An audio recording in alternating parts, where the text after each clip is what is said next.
Welcome to another episode of the Straight Up Chicago Investor Podcast. I'm 𝗤𝘃𝗀𝗀𝗃. With me, as always, is Mark Ainley. Mark, what do we got going on over there? Nothing over here. I'm jealous of what I'm over here in quarantine, and you got to go out last night. How'd that event go? It was good. There was two great events last night. Casey, who's our guest today, was at the Northwest Side Builders Coalition. I was unable to make it over there, but I was at the Windy City REI in Chicago multifamily. So RJ, Nikki, Chris, April, Alex, I'm probably leaving people off, but great event. Yeah, it's been like all real estate the last couple of days here. We had a refi, had that event, have a closing today, closing Monday. It feels like the real deal after being quiet for a while.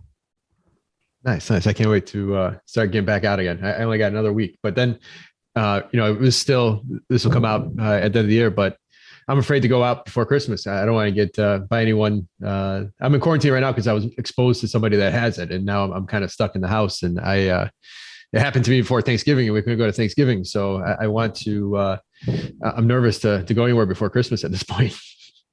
Yeah, it's one of those things. Like, just do you give it the extra couple of days just to be safe, right? Yeah. So I don't know. You'll be back out there. January. I figured that was the first. January. I will say that was the first thing everyone came up to me and said, "Where's Mark?" I didn't realize we were in everyone's eyes. Like, people like assume like we live together and hang out all the time. All right. For anybody over 40, we're Eddie and Jobo, dude. That's who we are. Yeah. So for our younger listeners, we'll link to Eddie and Jobo in the show notes. So, all right. What do we got for the housing provider tip of the week?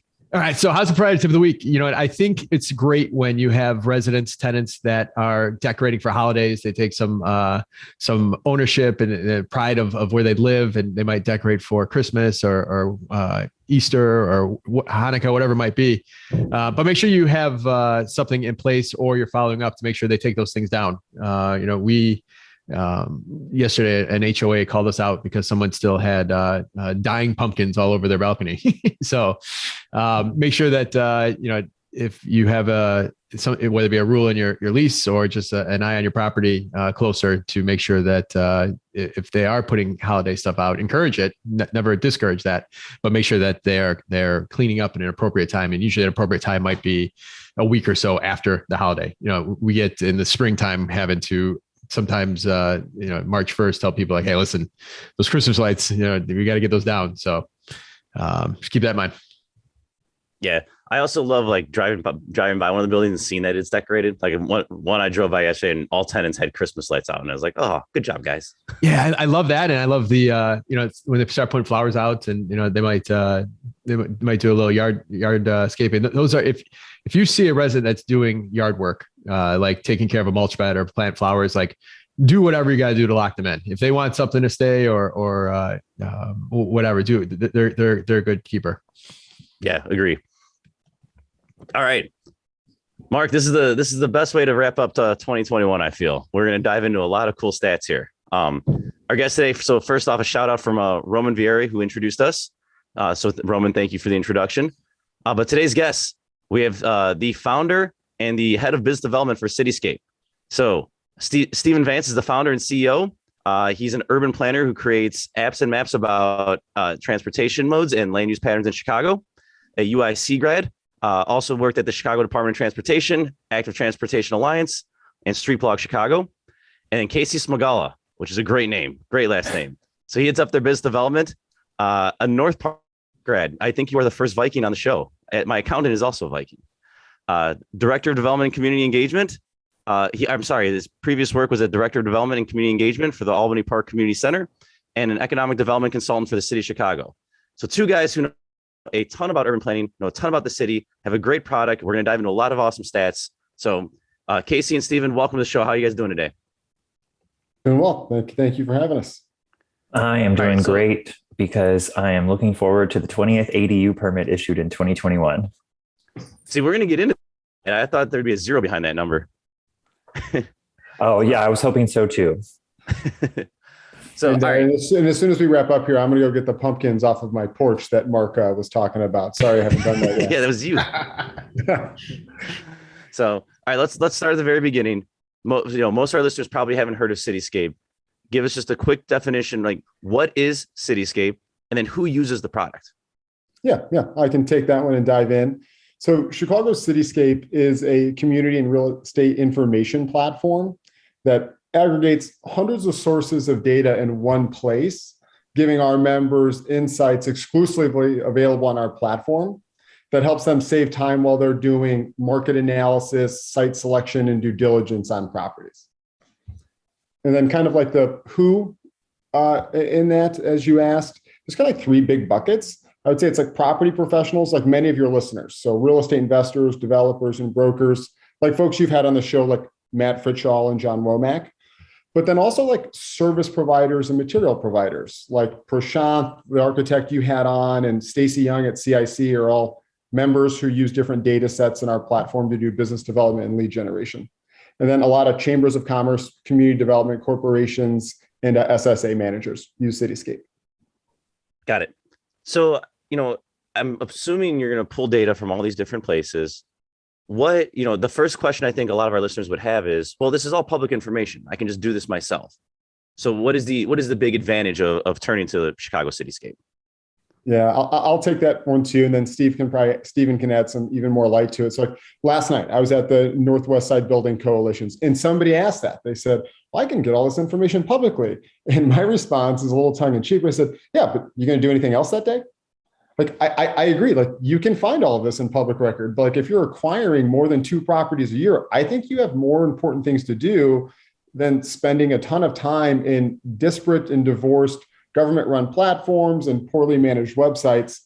And Cityscape gives you information not available anywhere else. So if you need to know what development and financial incentives are available on a property, there's over 30 that are in our platform. If you need to know what proposed projects are coming down the pike that are going to like affect that market value down the road, that's in Cityscape and not available anywhere else.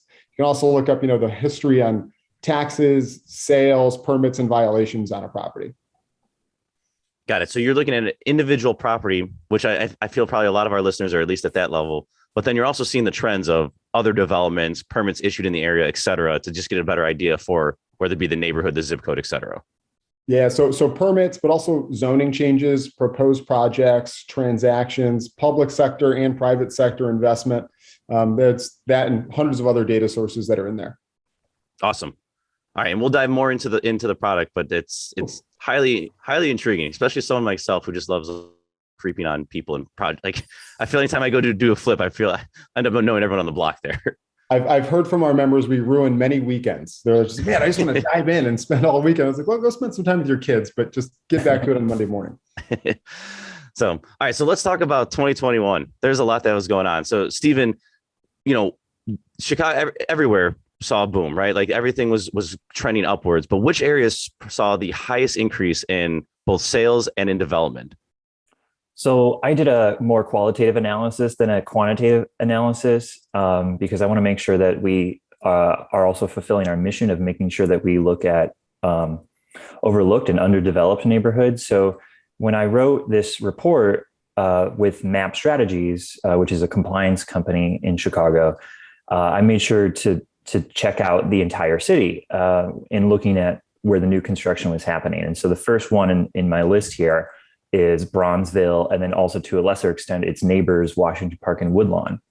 And then I even took a bike ride down there in October to take pictures of all the new construction. And it's like amazing because I was biking down Calumet Avenue from like 43rd to 48th-ish. And it was just like condos over here, townhouses over here, single family homes over here, a new 3-flat, a new 4-flat.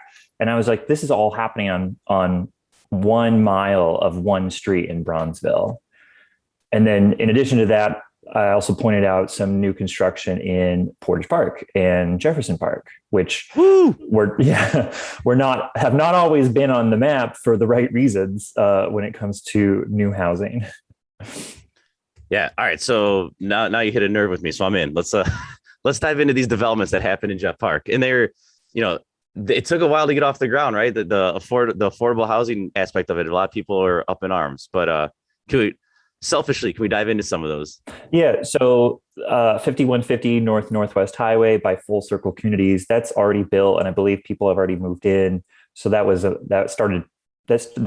entitlement and development and community engagement process started like 3 or 4 years ago. And Jefferson Park and Portage Park have a lot of NIMBYism, and that's part of why it took so long to get to the stage where people can move into that building, which has 75 affordable units, with many of them for people who are veterans. And then more recently, you have the Clarendale in Portage Park, which is a senior housing high-rise with an Aldi on the ground floor. And so that's under construction. I'm looking at my picture here from August, and it's like already, I think, topped off at like 10 stories. But it's also at a massive intersection of Cicero, Irving Park, and Milwaukee. And so the scale is just fine. And then across the street from that, you have a former Sears store. And that, for several years, people were wondering what was going to happen to that. And a proposal came that didn't happen. And then Novak Construction bought it. And now they've gotten approval and have already started work on it. They were doing some partial demolition earlier this year, but they're going to be building, I forgot, but it's more than 100 apartments, I think about 200 apartments, and some ground floor retail as well. Yep. And then for the Wicker Park people out there, that is the real Six Corners, Irving, Cicero, and Milwaukee. Portage is the real one. All right. So a lot going on. Did you foresee any of this? Meaning, like, just from looking at the trends, looking at the data that you guys have on hand, were you like, if we asked you in March, you say, hey, Bronzeville's like ready to pop? Just honest answer, like how much of this was unexpected, I guess. So the Bronzeville stuff was half surprising because Dennis Rodkin at Cranes has been doing a great job of highlighting all the different top sales in Bronzeville over the last several years. Like, oh, it just hit $600,000. Oh, it's now $650,000 is the biggest sale in Bronzeville. And that's not necessarily a good look of the trend. It's just showing that, oh, people want to live in Bronzeville and they're willing to pay a lot. But it doesn't account for all of the, let's say the under the radar new development happening there that doesn't require zoning change. And so, yeah, I am kind of surprised that all of this happened on that street on Calumet Avenue, that none of it needed zoning changes. None of it needed a community or a ward level process. It all just showed up. Versus the stuff in Portage Park and Jefferson Park, those are larger projects and thus had to go through an involved entitlement process. So that was, you could foresee that years ago. Yep. Looking through the 2021 data, what were some of the biggest surprises you guys saw? Well, I was hoping that there were going to be more accessory dwelling unit permits. So the accessory dwelling units, so we know of them as coach houses and basement units and granny flats in Chicago. And they were re-legalized by City Council in December of last year. And then you were able to submit a permit in May of this year. And so I was kind of hoping that there would be permits approved in May or June. But the first permits for new couch houses and basement units weren't approved or issued until September. And then it's just been like a slow drip from September until now. And only 19 permits have been issued so far. And so basically 6 months, 19 permits. That's not I didn't think they were going to run away this year, but I thought that there would be more than 20 or 19. And so I'm just hoping that we get to 20 by the end of the year. But next year, I hope that we hit 3 digits in the number of ADU permits. Yeah. So quick comment there, because when you go to apply for it, you do need to pull full plans and permits. And in doing so, if you already have like the non-conforming, right? Someone lives down there. It's my understanding they're going to make you comply with the plans. Yes, it's a quicker process, but you're gonna have to dig down. You're gonna have to basically gut that thing. Am I wrong in that assumption? I think that's the biggest misconception is you can't just have this non-conforming unit and make it conforming. Like, you're gonna spend a lot of money on that rehab. Yeah, so you have to make a basement unit comply with the current building code, and that includes adjusting the ceiling height. And adjusting the ceiling height in a basement means going downwards. But there are still a lot of 2 flats out there, mostly 2 flats, and some bungalows with the minimum ceiling height already achieved. And so that number is 7 feet between the finished floor and the finished ceiling. And so what I always recommend is that if you have a basement and it's unoccupied, grab a tape measure and go down there and measure the distance between the dirt or the concrete and the lowest point on the ceiling. And if that is a little bit over 7 feet, or then call an architect, and we've got a list of them who are capable of doing ADU projects. And then that, when you've got 7 feet, then you've already accomplished like the hardest part of doing a basement ADU. Yep. Yeah, it's almost like it's better to have a vacant open place than one that's already finished, because you're gonna have to most likely tear it up anyways. Like you're almost better to not have a blank slate to walk into. I agree. So yeah, we'll see if those come more. What were some other surprises? So you mentioned the ADUs. Anything else that comes to mind? Yeah. Office and commercial conversion to residential. I had started tracking these, I think, late last year or earlier this year. And like I just started a list of building permits that said converting 3 commercial storefronts to residential. I'm like, oh, I didn't notice this as much happening in 2020. And then I just kept this list going. And then when I looked at the list a week ago, because there was a conversation on Twitter about some of these happening, and also Dennis Rodkin again was talking about this on Cranes the other day or a week ago. And so I went ahead and I quantified that of how many office and commercial conversions to residential have been permitted this year without zoning changes. And it's 73 new apartments in 11 buildings. And I thought that was super high. That I had not noticed this in 2020. And like I said, I don't always do a qualitative, or I don't always do a quantitative. I mostly do qualitative. But in this case, I was like, wait, let me go back and actually compare the 2 years. And 2021, it was just through the roof compared to 2020 in the number of conversions. And I'm really happy about that, because it's just people taking advantage of their own properties and making sure that they're optimized and maximized. And also, I like new housing. Got it. So I'm assuming we're going to see more of that, right? Like, given the high demand for residential and office, probably not as high demand. Like these conversions, I would assume are going to be continuing to trend in this direction. I think so. So I think what's happening is that last year in March, COVID happened, and a lot of property owners, there was a lot of, let's say the market changed a bit with mortgage rates, with people moving, with people wanting to change their households. But then property owners at the same time were like, oh, let me take another look to make sure that my property is performing as well as it could. And part of that means taking a look at your zoning capacity. And so I think because all of these, or most of them, happened without zoning changes, because they were in B and C districts that allow apartments on the upper floors, that these property owners are taking advantage of something that was already there. And that is what I call unused zoning capacity, or what other people in the real estate industry call a value add. That it's just changing the property within the existing legal parameters of how you can use that property. Some people did get zoning changes to do the ground floor stuff, because most zoning districts in Chicago require ground floor commercial. So they did get a zoning change to allow them to do housing on the ground floor, which is great for a different reason, in that you can make them accessible. So there's this one property on the northwest side that had 7 commercial storefronts right in a row, and all 7 of them are being converted to accessible apartments. And I think that's great, because there's a huge lack of accessible housing. And just so I'm clear, if you have a storefront, what does that zoning need to be where you can do that by right? So by right, you need a B2 or a C2 zoning district to have housing on the ground floor. Got it. All right. I've learned something new. Yeah, that is good. For the, what areas still have room to grow in 2022, or even beyond that? Like, given the data you have at hand, where are you guys bullish?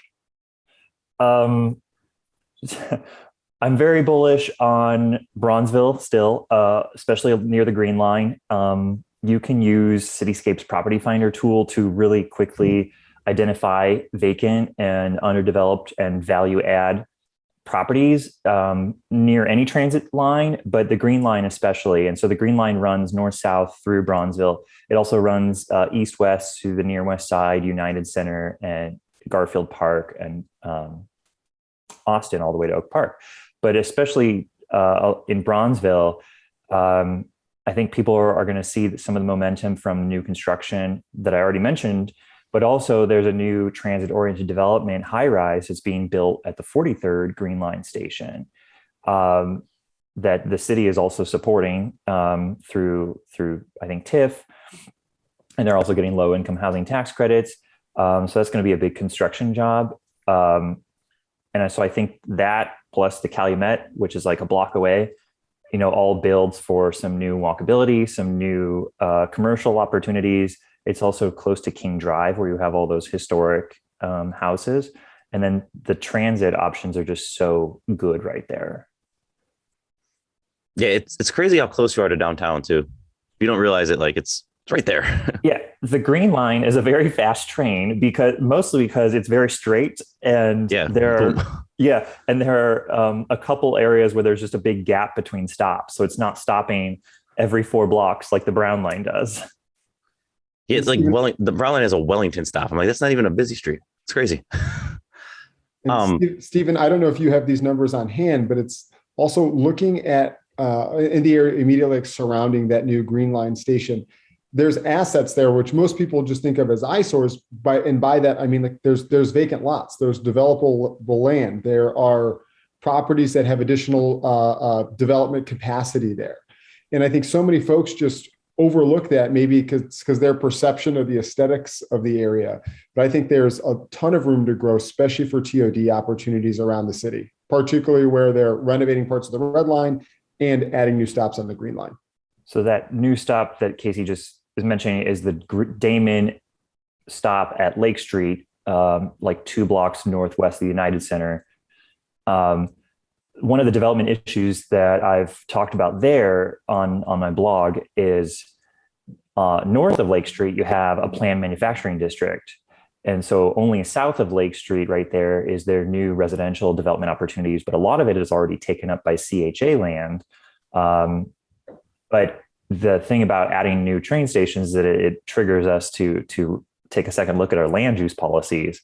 And so I think the PMD, which has a lot of vacancy, and PMDs are good because it helps preserve manufacturing jobs by lowering the cost of land.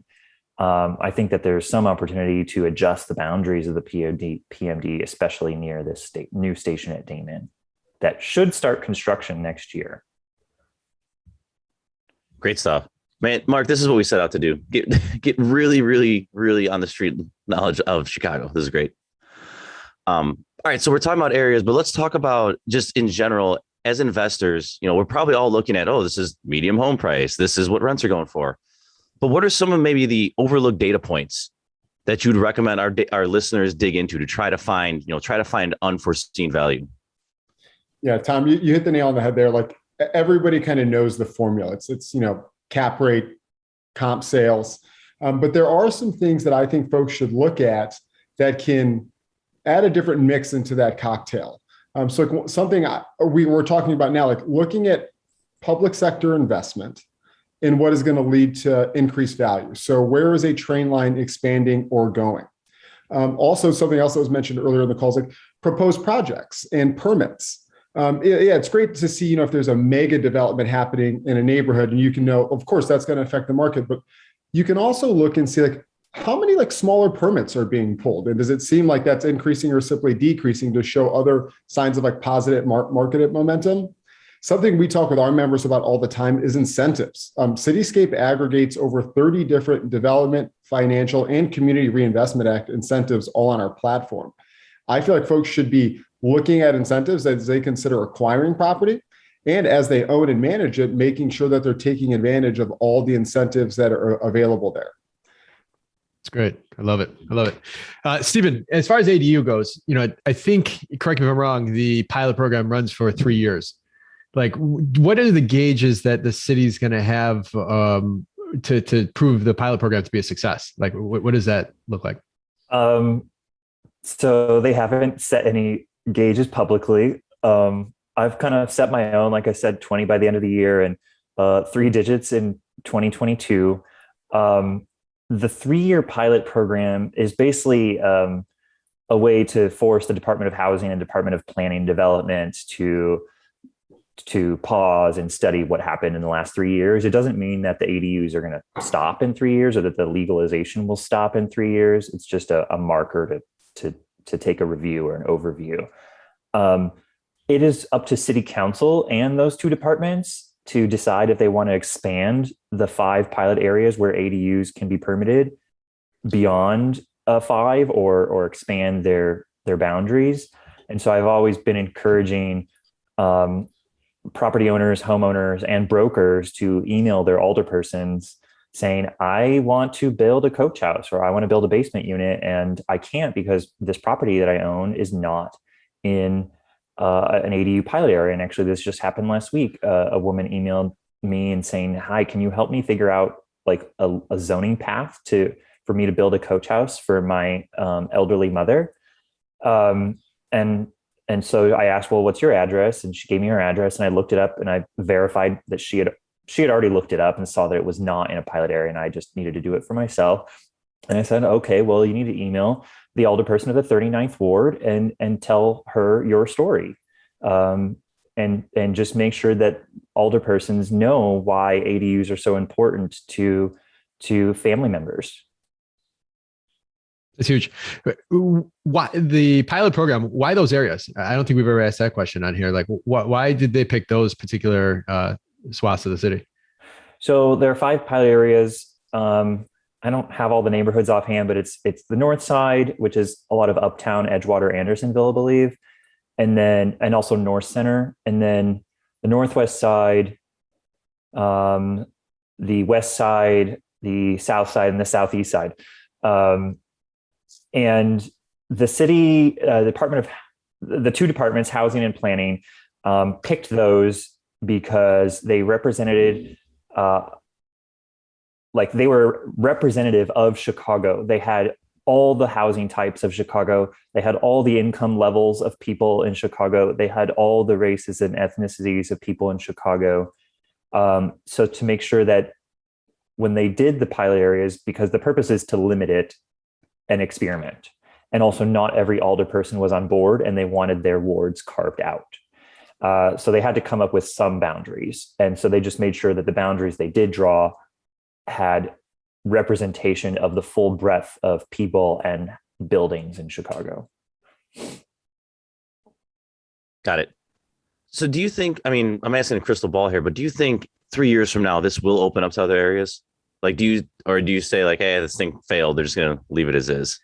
I think that they're going to open up to other areas because I see how successful ADU programs in other cities and other states are. And so Washington State, Oregon, and California all have ADUs legal statewide. Every city across all 3 of those states is required to allow ADUs. Now the cities each have their own ability to regulate ADUs in slightly different ways, but they all have to legalize them. And in some places it's been decades, and other places it's not. So Los Angeles has a great example. They legalized ADUs in about 2014 or 2015, and they had only a few dozen permits. Then the state legislature passed laws saying, okay, permits are taking too long, they're costing too much, cities are charging impact development fees, you can't do this. So the state passed a new statewide rule liberalizing ADU permits. Then it shot up. The number of permits in Los Angeles exploded. And then the advocates and legislators were like, no, this is still taking too long. We're not having the growth that we really need because housing is at crisis levels in California. So the state did another bill to further liberalize ADUs, and it exploded again. And so the idea of Chicago is that we kind of jumped ahead in a lot of those legal parameters to try to avoid these tiers of growth and just go directly to growth. but we still didn't do all of the recommendations to get to that point of, jumping straight ahead to growth. For example, you can't build a coach house on the ground level and have your required parking at the same time, because you're not allowed to park cars front to back. You have to park cars side to side. And that means that there's not enough room left over to build a ground floor coach house. And you want a ground floor coach house because you have an elderly parent who you don't want to have climbing the stairs every day. Man, a lot that goes into this. In my head, I'm just like, come on, let us add units, right? It's a lot more complicated than my simple brain makes it. Yeah, and the Urban Land Institute, which hosted a 9-month-long task force, which had a lot of city officials serving on it, and I was also on that task force. That was one of our goals, was to recommend policies and parameters that would kind of bypass all of these mistakes from other cities. Got it. No, it makes sense.